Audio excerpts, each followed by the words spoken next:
Hello, my name is Guillaume and I'm going to tell you the story of The Dog and His Reflection, a fable of Aesop.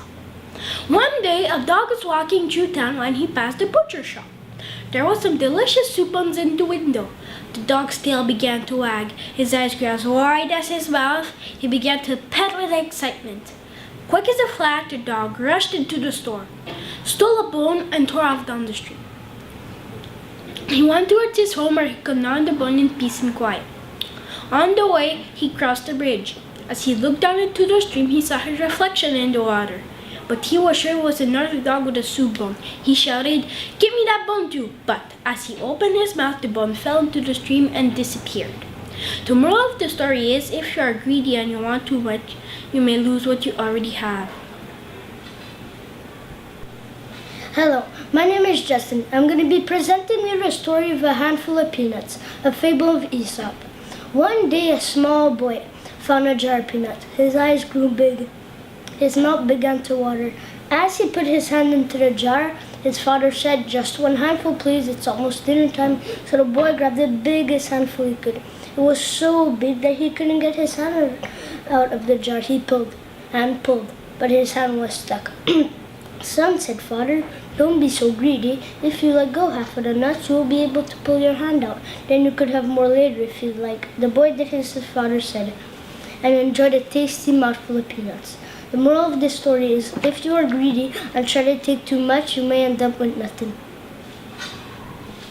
Hi, I'm William and I'm going to present to you the story called Ant and the Dove, a fable from Aesop.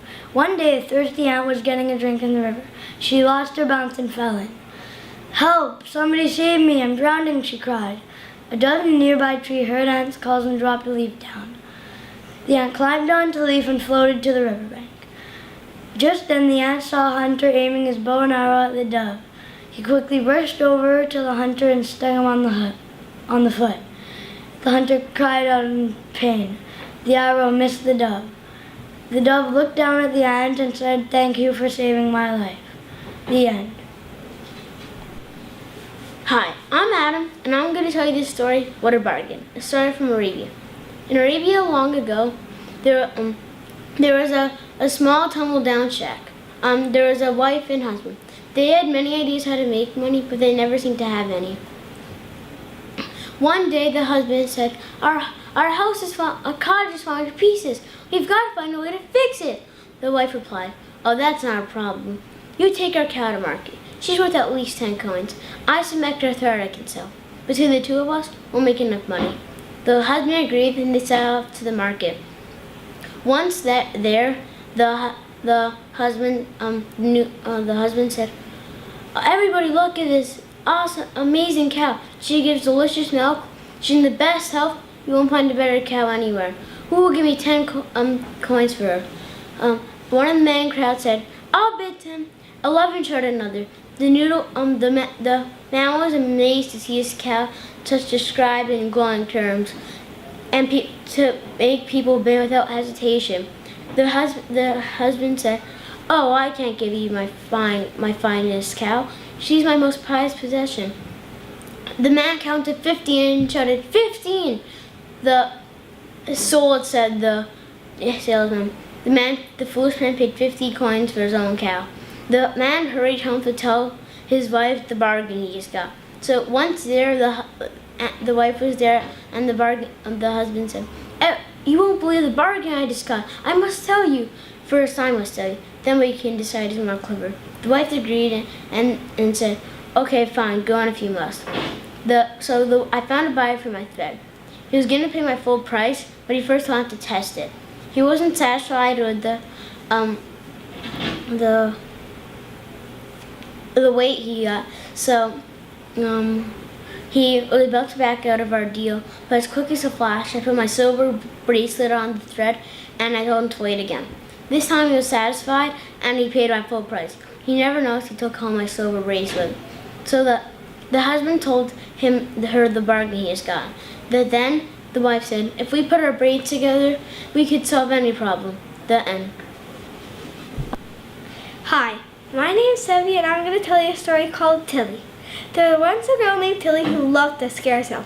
She loved She begged her parents to let her have her bedroom in the attic because it was the scariest room in the house. One night, while in bed, she heard a strange voice say, "Tilly, I'm coming to get you." Chills went up and down her spine, but Tilly loved it. That night, she heard the voice say, "Tilly, I'm coming up the stairs." Tilly was excited. She never had a real life scary thing happen to her. Then creak, creak, creak, and then "Tilly, I'm at the top of the steps." Tilly was beginning to get a little bit nervous. She told her parents about the whole thing, but their father said, "Don't be... Anyone who expects to have their bedroom in the attic has to expect to hear some noises now and then." That night, she heard the voice say, "Tilly, I'm at your door." That morning, she asked her parents if she could sleep in their bedroom, but their mother said, "Don't be silly, Tilly. It's just that wild imagination of yours." That night, she heard the door open, creak, and then, "Tilly, I'm in your room." Tilly wanted to scream, but nothing came out. Then it was closer. "Tilly, I'm by your bed." Tilly wanted to run, but she couldn't move. Then, "Tilly, Tilly, I've got you." Hi, my name is Sasha, and I'm going to tell you the story "It's About to Fall," a story from Mexico. Although Coyote is thought to be very clever in some ways, he does have one big problem. He's quite gullible. He believes whatever anyone tells him. Coyote's worst enemy is Fox. Even though Fox has tricked him 1,000,000 times, Coyote just can't help himself. Time and again, he falls for Fox's lies. One day, Coyote was walking in the desert. Off in the distance, he saw a huge rock formation. When he finally got to the enormous cliff, he was astounded by its size. It stood at least 100 feet high. As Coyote walked along the base of the cliff, he spied Fox taking a nap. "What a fine lunch he'll make," thought Coyote. "Now's my chance to put an end to his tricks once and for all." But Fox was always on the alert. He never slept with both eyes closed. By the time he saw Coyote, however, there was no escaping him. He would have to think of something quickly. Faster than you could say "hot tamale," he came up with a plan. In a flash, he jumped to the side of the cliff and began pushing against it. "Help! The cliff's about to fall! Help!" Coyote bounded towards Fox. "Come quickly, Coyote! The cliff's about to fall! It will crush us!" Coyote looked up and saw the clouds moving by and the cliff looming over him.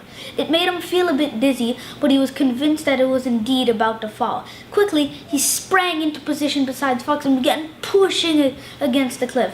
"Thank goodness you came by," said Fox. Without any warning, this cliff suddenly started to topple over. "It's a good thing I noticed, or we'd both be dead now." Fox and Coyote stood side by side, huffing and puffing and pushing against the cliff.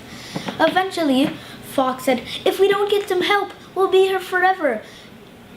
I'm gonna go get something to prop this cliff up." But I can't hold it up by myself," said Coyote. "Of course you can," said Fox. "You're much stronger than I am, and besides, I'll only be gone a few minutes." "All right," agreed Coyote at last, "but hurry." As Fox ran away, he said, "Push harder, Coyote. You're pushing for both of us now." Coyote grunted and groaned as he pressed against the cliff. Minutes went by, hours went by. It seemed as if days went by, but there was no more sign of Fox. Eventually, Coyote fainted and fell to the ground. When he came to, he was looking up at the cliff. Suddenly, the truth dawned on him. The cliff hadn't been falling at all. It was just another of Fox's lies. Once again, Fox had made a fool of Coyote. The end. Hi, my name is Dylan Lee, and this is my story, The Oldest and Most Honorable. A story from Korea.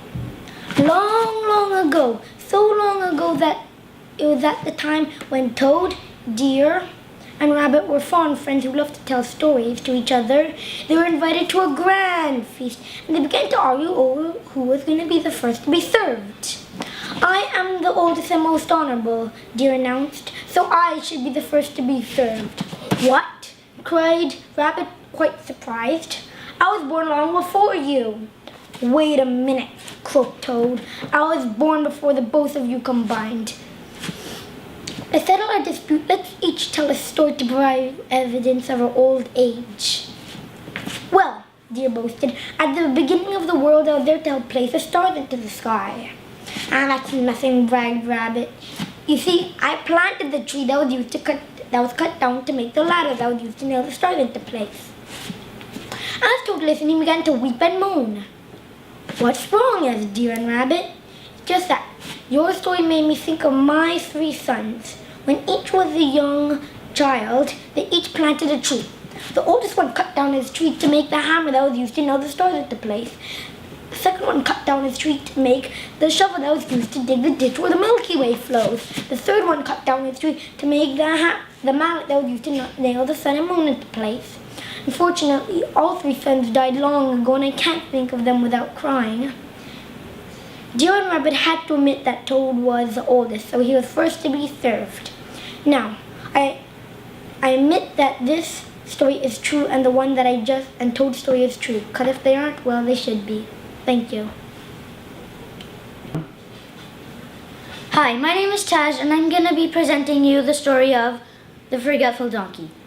Long ago, when Donkey forgot his name, he went up to Horse and asked, "Excuse me, cousin, do you remember my name?"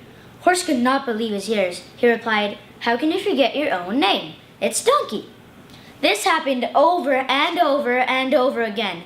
Donkey kept on getting annoyed, Donkey kept on forgetting, and Horse kept on getting annoyed. One day, Donkey once again asked, "Excuse me, cousin, do you remember my name?" This time, Horse lost his temper. He went up to, Horse yelled at Donkey and he said, "Your name is Donkey, Donkey, Donkey. Now don't ever ask me again." Horse grabbed Donkey's ears, which used to be short, like horses. Each time Horse would yell, Donkey, he'd give the ears a hard pull. They'd stretch and stretch. To this day, Donkey is still as forgetful, but he doesn't bother Horse anymore. When he forgets, his long ears remind him that his name is Donkey. The end. There was once a fuzzy mouse. She was really hard to please. Everything had to be just so to make her happy. One day, she found a red bow and she tied it around her neck. Now, she said, "Now I need to get my perfect husband." Donkey passed by. "Ee-aw, Miss Mouse, will you marry me?"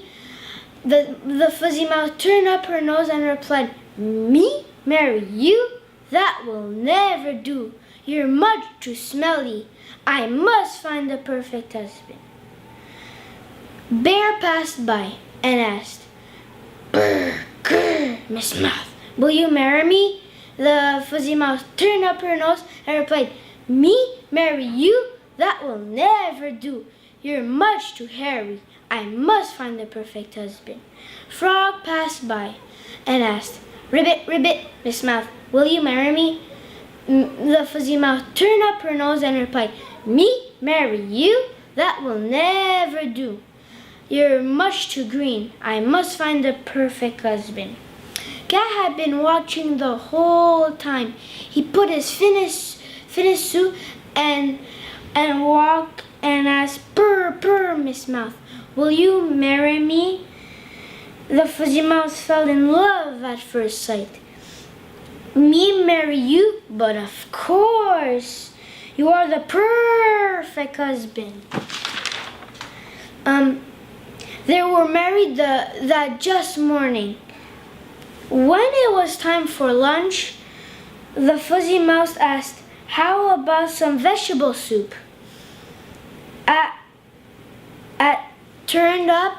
Cat turned up her nose and replied, "I'm not in the mood for vegetable soup." "What are you in the mood for?" asked the fuzzy mouse. "I'll make your favorite dish. There's no need to do anything. He smacked his lips and moved closer to her. I'm in the mood for you. With that, he pounced the mouse in his belly, and that was the end of the fuzzy mouse. The end.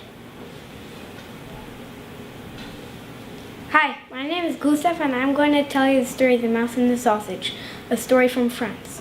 Once upon a time there lived a mouse and a sausage, and these two were such good friends they were just like sisters, and they decided to set up a house together, and they agreed to share all the work that needed to be done. One would stay home and keep the house while the other would go to town and buy anything they needed. One day the mouse went to town and came home with a hearty appetite. Oh, was she hungry! And she found that the sausage had made soup for dinner, and the soup was so delicious she just went on raving about how delicious it was. Finally the sausage said, well, if you want to know a secret, I'll tell you how I made the soup taste so good. I just popped myself into the pot while it was cooking. The next day was the mouse's turn to prepare dinner, and she made a vegetable stew, and she thought to herself, she'll do the same thing for her friend as she did for me. So she just popped herself into the pan while it was cooking. When the sausage came home, she yelled, "Mouse, mouse, where are you?" But there was no answer. Then she realized the cooking pot on the stove and realized what her poor friend Mouse had done. The sausage was so sad she couldn't stop crying. Even to this day, if you hear a sausage sizzling in a frying pan, it's really the sound of its crying and weeping for its friend Mouse. The end. Hi, my name is Kevin and I'm here to present to you the story called Turtle Returns a Favor. Auntie the Spider was just about to sit down to have a delicious dinner of fish and yams when he heard a knock on the door.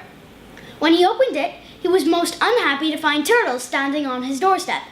After many hours of walking in the hot sun, Turtle was tired and hungry, and she asked if Auntie would be willing to share his dinner.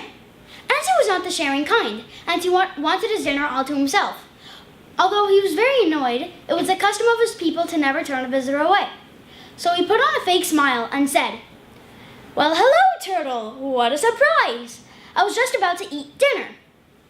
Would you like to come in?" So Turtle said yes, and then came in. But just as she sat down and reached out to grab a bite, Auntie looked at her in disgust and said, "Turtle, what bad manners you have. Where I come from, we always wash our hands before we eat." Turtle looked at her paws in embarrassment, and then trotted down to the river, washed them, and trotted back up. Now, when Turtle got back up, Auntie was already shoving the food into her dinner, and half the food was already gone. Then Auntie said, "It's a very good dinner, Turtle. Why don't you try it?" So Turtle sat down again, but just as she reached out to grab a bite, Auntie looked at her in disgust and said, "Turtle, what? Turtle, I thought you washed your hands." So Turtle said, "I did, but your path is very dusty." "I can't eat with your dusty paws at the table," said Auntie. "Go down and wash them again." So Turtle was really hungry, so she trotted down, washed her hands, and came up as fast as she could. But as she came up, Auntie already finished the dinner and was rubbing his belly and smacking his lips and said, "What a good dinner we had. I hope you enjoyed it as much as I did." Turtle said, "Well, it did smell good," not showing her anger at Auntie's rudeness. "I'd love to return the favor sometime." Auntie never missed a free dinner. So a few days later, he put on his best jacket and walked down to Turtle's house. When Auntie got there, Turtle was sitting on a rock near the river. And when she saw Auntie, she said, "Hello, Auntie. Let me just finish preparing dinner." So then she jumped and started swimming to the bottom of the lake. Auntie sat on a pebble and waited impatiently. A few minutes later, Turtle came back up and said, "Dinner's ready," and then plunged back down, swimming. Auntie was really hungry from his long walk, so he ran and jumped into the river. But he only went a few feet down when he came back up. As much as he splashed and splashed, he did couldn't go down. So he swam to the side of the river, filled his jacket pockets with pebbles, and when he jumped in, he sank all the way to the bottom.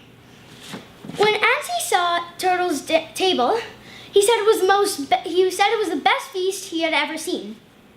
Turtle said thank you. But just as Ansi reached out to grab a bite, Turtle looked at him in disgust and said, "Ansi, what bad manners you have! Where I come from, we always take off our jacket before we eat." It was Turtle's home, and Nancy wanted to stay to eat dinner. So he took off his jacket slowly, but as he did, he floated right back up to the surface of the water. But Turtle saw that and said, "Nancy, what's the big rush?" "Well, I hope you enjoyed my dinner as much as I enjoyed yours." Then Turtle ate the rest of her dinner, satisfied that Nancy now knew what it was like to go home hungry. The end.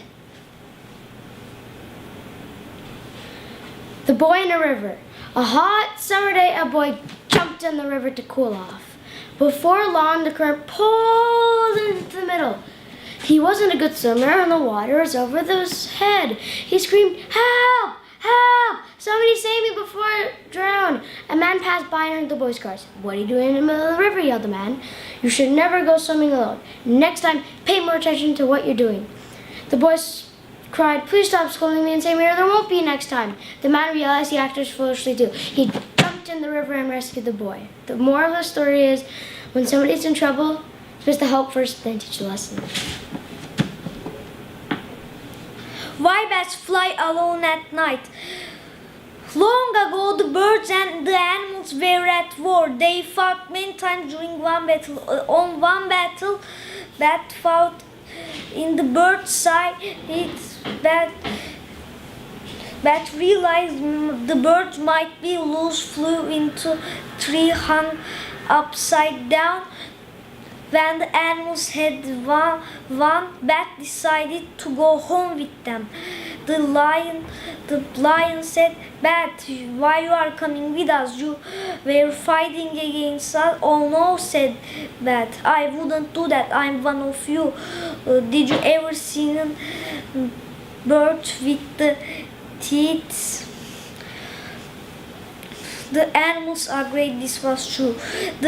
Another fighting was over. The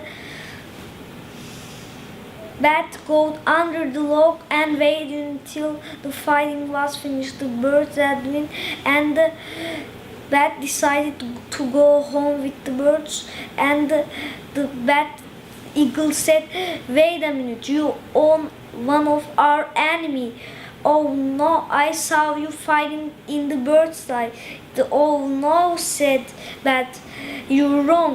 Just look at my wings." The bird said this was true, so they let go home with them. When another fighting was over, the animals and the birds, furious with the bat, the birds and the animals said, "Bat, you lied to us. We never want to see you again. Till now, you only fly alone at night."